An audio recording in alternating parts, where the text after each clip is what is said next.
don't believe it's been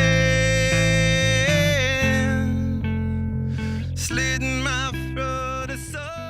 Olá pessoal, muito bem-vindo à nossa aula de hoje, uma aula sobre geometria espacial, mais especificamente sobre cilindro, mas nesse caso um cilindro inclinado, que gera bastante dúvida entre os alunos. Eu recomendo essa aula aqui para os estudantes que estão se preparando para o vestibular, porque essa questão especificamente, ela caiu na Universidade Federal de Uberlândia. Para quem não me conhece, meu nome é Ademar Oshiro, sou professor de matemática e física, engenheiro civil e pedagogo, trabalhando na educação no Japão e também produzindo vídeos aqui no canal do YouTube para atender alunos daqui do Japão e principalmente alunos do Brasil e de alguns outros países de língua portuguesa e até inclusive de língua espanhola. Eu já aproveito aqui também então para convidar cada um de vocês a se inscreverem nesse canal e caso gostarem da aula, não deixe de dar um like e também já deixar ativado o sininho para estar recebendo semanalmente novos vídeos com novos temas. Vamos então para a nossa aula de hoje. Pessoal, olha só, nesse caso aqui, é claro que esse tanque não está cheio totalmente. Ela tinha uma determinada altura e inclinando-se o cilindro em 45 graus, o nível d'água coincidiu exatamente nessa borda aqui, prestes a derramar, tá? Mas não está derramando aqui. Então, eu recomendo o seguinte, o melhor jeito da gente fazer é desenhar esse mesmo cilindro, botar ela de pé. Vamos fazer um desenho esquemático com ela de pé. Bom, colocando ela de pé, percebem que caso eu consiga descobrir essa altura, é bem fácil calcular, porque aí eu calcularia esse volume de baixo e acrescentaria esse volume aqui. Ah, professor, mas como é que eu vou calcular esse volume? Bom, pessoal, observem esse ângulo aqui, ó. Se é 45 graus aqui, e esse nível aqui é paralela à linha da base, então esse ângulo aqui, olha, essa reta que seria uma reta transversal a duas retas paralelas, aí nós vamos utilizar aquele conceito de ângulos alternos internos, ou seja, quando você tem duas retas paralelas cruzadas por uma transversal, os ângulos alternos internos também são iguais, ou seja, aqui também esse ângulo aqui é 45 graus, então significa que esse ângulo aqui é 45, aqui como é 90, aqui também será 45. Ora, se o ângulo é 45 graus, representa a diagonal de um quadrado, tá certo? Então você percebe que essa metade aqui é exatamente igual a essa metade. Ou seja, se eu calcular o volume superior aqui e dividir por 2, eu vou obter esse volume aqui. Então vamos chamar, por exemplo, de volume 1 aqui, 1 romano e 2 romanos aqui. Só que o 2 romano eu vou representar como o volume inteiro desse cilindro aqui e depois dividir por 2. Entenderam? Tá, então vamos fazer o seguinte, o volume de um cilindro sempre é dado pela área da base vezes a altura. Bom, a base aqui é fácil porque o diâmetro é 2 metros, então o raio é 1 metro. Então esse cuidado vocês têm que tomar porque muita gente confunde diâmetro com raio. Então o raio é a metade do diâmetro, que nesse caso aqui é 1 metro. E qual que é a área da base? E como é que nós calculamos a área dessa base? Então, primeiramente, a área da base é igual a π vezes o raio ao quadrado.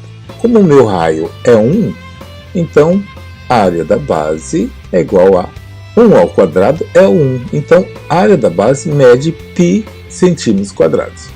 Como o exercício não mencionou para adotar um determinado valor do π, vamos deixar em função de π mesmo, tá? Bom, então eu sei que a área dessa base é π. Só que eu não tenho essa altura h aqui, olha. Então eu tenho a área da base, mas eu não tenho o h. E como é que eu calculo esse h? Bom, pessoal, vamos fazer o seguinte. Pelo desenho aqui, o cilindro inteiro mede 6. Então, lógico, essa parte de baixo mede menos do que 6. Mas aqui, olha, se eu conseguir descobrir essa altura aqui, ó, vou chamar de H2, né, por causa do 2 romanos. Então, essa altura H2 dá para a gente deduzir em função desse triângulo aqui, olha. Como é um triângulo retângulo, aqui eu tenho que que essa medida aqui, que é o diâmetro, mede 2. Eu tenho o ângulo de 45 graus e eu quero descobrir essa altura aqui, que nesse triângulo representa um cateto. Então, se eu considerar esse ângulo de 45 graus, aqui tanto faz, pegar esse ou esse, dá na mesma. Como eu preciso saber o cateto oposto desse ângulo 45, eu tenho o cateto adjacente, a fórmula que eu vou usar será a fórmula tangente, porque a tangente de um determinado ângulo sempre é cateto oposto sobre cateto adjacente. Que a formulinha tangente eu sempre brinco dizendo, tem gente que toma coca. Tangente 45 é cateto oposto. Quem é meu cateto oposto é exatamente a altura que eu quero descobrir, H2. Sobre o cateto adjacente. O cateto adjacente mede 2. Mas a tangente 45 todo mundo sabe que é 1. 1 igual a H2 sobre 2.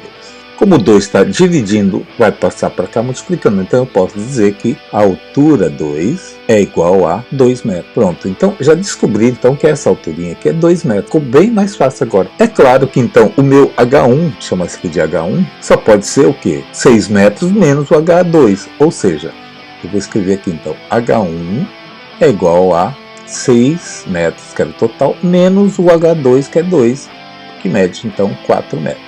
Bom, agora sim, agora eu posso substituir nessa formulinha do primeiro volume, então vou chamar o volume 1, que é essa parte de baixo, é igual a área da base, então eu já descobri que era π centímetro quadrado. Então, a área da base, π, vezes a altura, que é 4. Então, o volume da minha região 1, posso escrever que é 4π metros cúbicos. Bom, então eu já descobri aqui o volume dessa parte inferior aqui. Resta agora descobrir o volume dessa parte superior que eu chamei de região 2. Observe o seguinte, gente. Como eu sei que essa parte que está colorida aqui em verde é exatamente a metade desse volume da parte de cima, certo? Então, se eu calcular esse volume todo aqui e dividir por 2, será então o volume que eu preciso para complementar o volume total. Não é isso? Então vamos lá. Então vamos chamar aqui de V2, seria todo esse volume, tá? Então V2, depois eu divido por 2. Então V2 seria equivalente ao volume de um cilindro de altura 2, porque essa altura H1 é 4, lógico, a altura H2 é 2, porque no total tem que dar 6 metros. Então, o volume do cilindro V2 será π vezes raio ao quadrado. O raio é o mesmo lá de baixo, é 1 ao quadrado, vezes a altura, que é 2. Então, o volume 2 total é 2π metros cúbicos. Mas, como tem esse vazio, eu tenho que descontar esse vazio. E esse vazio representa exatamente a metade. Então, o meu V2, eu vou escrever V2 líquido, é igual a 2π sobre 2, que é igual a π metro cúbico. Entenderam? Tá? Então, eu dividi esse volume V2 aqui em duas partes, porque tem metade é vazio. Então, o volume total de líquido será o V1 mais a metade do V2. Que é igual a 4π mais o π, totalizando então meu volume total de 5π metros cúbicos. Bom, essa resposta aqui já atende à pergunta da questão, o volume máximo de água nesse recipiente do jeito que ela está aqui, quase entornando o líquido. Mas eu vou aproveitar essa aula então para complementar outra coisa. Digamos que a pergunta fosse a quantidade em litros. Então, isso aqui eu estou fazendo só um complemento. Bom, vamos fazer o seguinte. Vamos considerar o π aqui como 3,14. Então, o volume será 5 vezes 3,14, que vai dar 15,7 metros cúbicos. Mas, se 1 metro cúbico representa 1000 litros, então, basta multiplicar 15,7 por 1000. Então, o volume total d'água em litros será 15,7 vezes 1000, totalizando então 15.700 litros d'água. Entenderam, pessoal? Bem, caso alguém tenha ficado com alguma dúvida, não deixe de escrever aí nos comentários ou me mande inbox nos vários links que eu deixo aqui na descrição, que eu vou ter o maior prazer em atender a cada um de vocês.